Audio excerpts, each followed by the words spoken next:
এবার বিশ্বাস হলো তোমার? শ্রেয়ার কি মন খারাপ হয়ে গেল শ্রেয়া, যে ডাস্টবিন থেকে কুড়িয়ে আনা হয়েছে তোমাদের?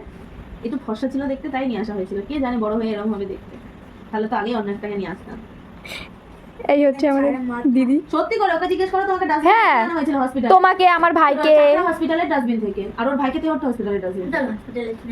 ডাক্তার কি স্বীকার করবে নাকি? এখনই তো পুলিশে ধরবে যদি স্বীকার করে। ডাক্তার যদি বলে যে ডাস্টবিনে পড়ে থাকা মেয়েকে ওরা ওরকম ভাবে 2000 টাকা নিয়ে জন্ম সার্টিফিকেট বানিয়ে দিয়েছে, তাহলে পুলিশে ধরে নিয়ে যাবে ডাক্তারকে। তো কি করবে? বলবো না, আমি খালি একবার দেখছি। তুমি একটু আমার মতো দেখতে না, তুমি খালি আমার মতো মোটা হয়ে গেছো, তাই তোমাকে আমার মতো দেখতে লাগে। তুমি আমার বোনই না, তোমাকে আমার মতো দেখতে কি করে হবে? তাও আমি তোমাকে কত আমার ভাইও দেখো সবার থেকে আলাদা, আমার দিদির মতনও হয়নি, আমার মতনও হয়নি। ওর ভাইকেও নিয়ে এসেছি। আমার ভাইকেও কুড়িয়ে নিয়ে আসছি। তোমরা ছোট কটাতেই কটাকেই আমরা কুড়িয়ে নিয়ে আসছি। আমাদের একা থাকতে ইচ্ছা হয় না, তাই ভাবে একটা হ্যাঁ। নিয়ে আসি। তোদেরকে একা থাকলে ওদের একটু- সাথে একটু বারবি ডলের মতো খেলবো, জামা কাপড় পরাবো। তো বড় হয়ে যে বারবি ডল টেডি বিয়ার হয়ে যাবে, তা তো আমরা ভাবতে পারিনি ছোটবেলায়। তখন আমরাও ছোট ছিলাম, ওই জন্য বুঝতে পারিনি, নাহলে আনতাম না।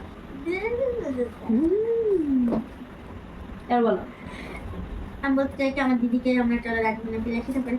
আমরা উঠি আর বাড়িতে দিদি উঠিয়ে আনা যায় না, কারণ তোমরা ডাস্টবিনই তো নেই যেখানে তোমরা আমাকে ফেলতে পারবা।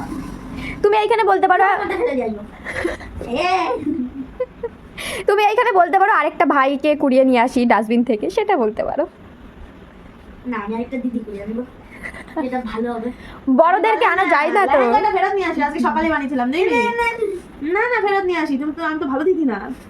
না, আনবো না। এই হচ্ছে আমাদের বড়দের অবস্থা বর্তমানে ভাই বোনদের সঙ্গে।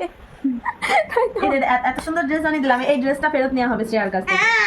আমি দেবো ভালো দিদি না, শ্রেয়ার কাছ থেকে লেহেঙ্গাটা একদম দেওয়াই হবে না। না। শ্রেয়া তাহলে কি বলছো, এই দিদিকে ফেলে দিয়ে আসি আর ওই সঙ্গে লেহেঙ্গাটাও? এই দিদি জামা পাঠিয়ে দেবে, এই লাভ তো থাকবে। স্বার্থপর